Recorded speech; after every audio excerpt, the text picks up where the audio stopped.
Hi guys, কেমন আছো সবাই? অনেক দিন পর কিন্তু আমি এখানে লং ভিডিও দিচ্ছি। গিয়েছিলাম আমি আমার প্রি ওয়েডিং এর শপিং করতে। দেখো ওখানে গিয়ে আমার একটা ব্যাগ খুব পছন্দ হয়েছিল, সেই ব্যাগটাকে কিন্তু অনেক দাম দর করে নিয়ে নিয়েছি। আর গাউনের মধ্যে এই গাউনটা আমার খুবই পছন্দ হয়েছে, তার জন্য এটা নেব কি নেব না ভাবছিলাম, কিন্তু কালার কোনটা নেব সেটা ওদেরকে জিজ্ঞাসা করতে ওরা কি বললো শোনো। রেড, একটু তো রেডের টাইপের, রেড আমার রয়েছে অলরেডি। আর সবই তো রেডই পরবো না, ভালো তার জন্য রেড চাইছি না। দেখ তো এটা না, ভালো লাগবে, একটু হালকা কালারই চাইছি। যাই হোক, অনেক বাছাবাছি করার পর একটা জিনিস নেওয়া হলেও, আরে তোমরা তো বুঝতেই পারছো এমনিতেই মেয়েদের কেনাকাটা করতে অনেক লেট হয়, তার উপরে বিয়ের কেনাকাটা। 10টা দোকান ঘুরে ভালো মতো না দেখে শুনলে কিনলে কি হয় বলো তো। যাই হোক, এখানে আরেকটা ড্রেস আমি দেখে নিচ্ছিলাম, কেমন লাগছে অবশ্যই জানিও। এবার চলো একটু ছেলেটার জন্য কেনাকাটা করা যাক, কারণ বিয়ে তো শুধু একা আমার না, আমার হবু বরেরও। তাই ওর জন্য দেখতে চলে এসেছিলাম কিছু ব্লেজার, যেটা ও এঙ্গেজমেন্টে পরবে। তারপরে একটা ব্লেজার এখান থেকে আমরা পছন্দ করে নিয়েওছি। তো আমরা শপিং করতে করতে ক্লান্ত, অনেক শপিং হয়েছে। আর এখানে এখন লেবু, আমরা আর কথা বলারও এনার্জি নেই আমাদের মধ্যে, কারণ এখানে আমরা ঢুকেছি অনেক লেটে, আমরা প্রায় 3টের সময় ঢুকেছি। তার উপরে আমাদের লেহেঙ্গা শপে অনেক টাইম গেছে, ওখানে ফালতু আমরা তো কিনতে পারলামই না, আমাদের টাইমটা ওয়েস্ট হলো। যাই হোক, এটাই হবে, মানে এটাই হওয়ার। হ্যাঁ, কারণ দেখতে তো হবেই।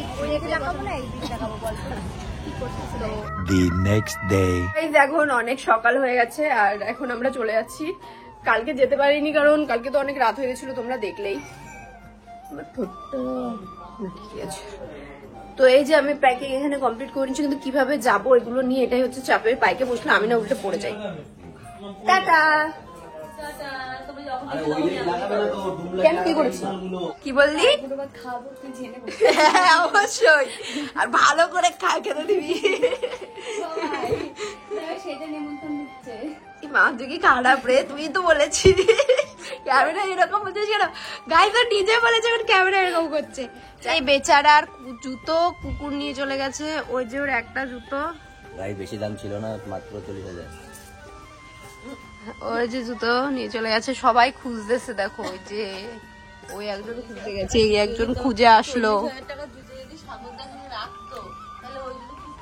বাড়িতে তো অনেকক্ষণ আগেই চলে এসেছি আর গোছানোও মোটামুটি শুরু করে দিয়েছি। আর এদিকে দেখো আমি কিন্তু একটা নতুন জিনিস পারচেস করেছি। দেখো এমনিই বাড়িতে বিয়ে, বাড়িঘর নোংরা তো হবেই, তাই বাড়িঘর যতই মেস হোক না কেন আমি কিন্তু আমাদের কাজটাকে সহজ করার জন্য একটা নতুন জিনিস পারচেস করে নিয়েছি। এটা হলো Agaro crest portable spot cleaner. যত যেদি দাগ হোক না কেন ইজিলি কিন্তু আমরা ক্লিন করে নিতে পারবো। বিভিন্ন ইন্টেরিয়রের জিনিস যেগুলো ধোয়া তো পসিবল হয় না, তার মধ্যে দাগ থেকে যায়, যেমন সোফা, কুশন, কার্পেট, এগুলো কিন্তু খুব ইজিলি এটার মাধ্যমে পরিষ্কার হয়ে যাবে। চলো এবার দেখি কি কি অ্যাটাচমেন্ট আছে। এটা হচ্ছে কুইক রিলিফ কট র্যাপ, এটা হলো সেলফ ক্লিনিং টুল, এছাড়া দিয়েছে ডিপ স্টেইন টুল, আর একটা অ্যাটাচমেন্ট এটা হলো স্ট্যান্ডার্ড ব্রাশ। আর দেখো এর সাথে দিয়েছে পাওয়ার কর্ড, যেটা অনেকটাই লং, প্রায় 5 মিটার লং, যার জন্য পাওয়ার কর্ড দূরে হলেও কিন্তু তোমাদের কোনো অসুবিধা হবে না। আর তাছাড়া এটার হোস পাইপ 1.2 মিটার লং। আর এটা হলো হোস কানেকশন টুল, তার মাধ্যমে তোমরা অ্যাটাচমেন্ট গুলো খুব ভালোভাবে সেট করে নিতে পারবে। আর তাছাড়া এর মধ্যে রয়েছে দুটো ট্যাঙ্ক, একটা হচ্ছে নর্মাল জল দেওয়ার জন্য যেটার মাধ্যমে ক্লিন হবে, আরেকটা হচ্ছে যেটার মাধ্যমে ক্লিন হয়ে নোংরা জলটা ইজিলি যার মধ্যে স্টোর হবে। আর এগুলো কিন্তু ওপেন করা আর লাগানো খুবই ইজি। আর তাও যদি তোমাদের বুঝতে অসুবিধা হয়, তার সঙ্গে তো ম্যানুয়াল রয়েছে, ম্যানুয়াল দেখে তোমরা বুঝে নিতে পারবে।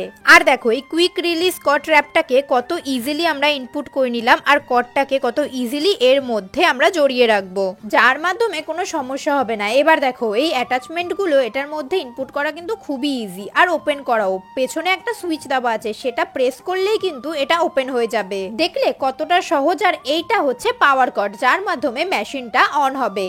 এবার চলো ওয়াটার ট্যাঙ্কে আমরা জল ভরে নিই, আর এই ওয়াটার ট্যাঙ্কটাকে ভালো করে ইনপুট করে নিই। তোমাদের একবার দেখিয়ে দিই মেশিনটা কিভাবে কাজ করবে। দেখো আমি কিন্তু পাওয়ার বাটনটা প্রেস করেছি, আর নর্মালি এটা দিয়ে ভ্যাকুমের মতো হাওয়া বেরোচ্ছে, আর এই সুইচটা টিপলেই কিন্তু জল বেরোচ্ছে। দেখো আমার হাতে পুরো জল জল হয়ে গেছে। এবার চলো পরিষ্কার করা যাক।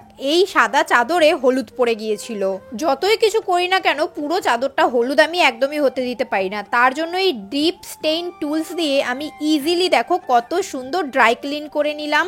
আর দেখেছো কোথাও এক ফোঁটাও হলুদের দাগ নেই, কি সুন্দর ক্লিন করে দিল।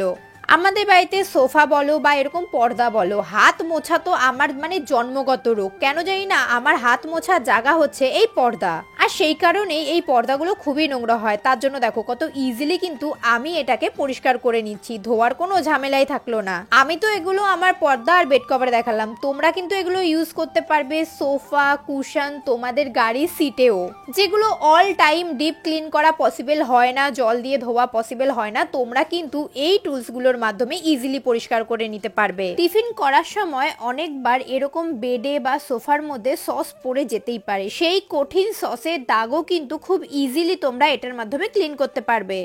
আর এই ট্যাঙ্কগুলো কিন্তু ওয়াশেবল, যেহেতু আমি ড্রাই ক্লিন করেছি এর জন্য খুব একটা নোংরা আমার ওঠেনি, আর নোংরা হলেও জলটা ফেলে দিয়ে ভালো করে ধুয়ে নিলেই হয়ে গেল।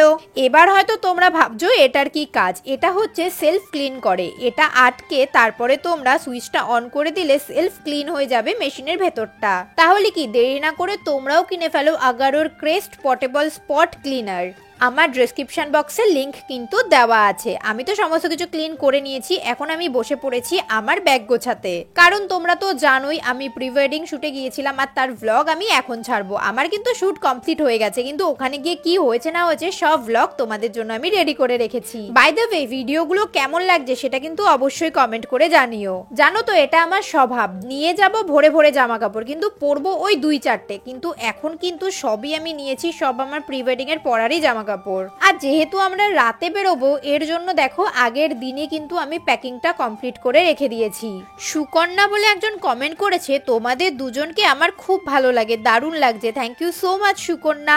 প্রিন্সেস বলে একটা বোন কমেন্ট করেছে, দারুণ, খুব সুন্দর, সো রোমান্টিক, এইভাবে সারা জীবন ভালো থাকো দুজনা, দিদি ভাই আর দাদা ভাই, thank you so much princess. Shimla বলে একজন বোন আমাকে কমেন্ট করেছে, আমি অনেকদিন ধরে তোমাকে কমেন্ট করি, তুমি আমার নামটা নিও, আমার নাম শিমলা। হ্যালো শিমলা। দেখো এইদিকে তোমাদের কমেন্ট করতে করতে আমার গোছানোও মোটামুটি কমপ্লিট হয়ে গেছে। জানো তো আমি একটু বেশি জামা কাপড় নিয়ে নিয়েছিলাম, 2-3টে তো পরতেও পারিনি।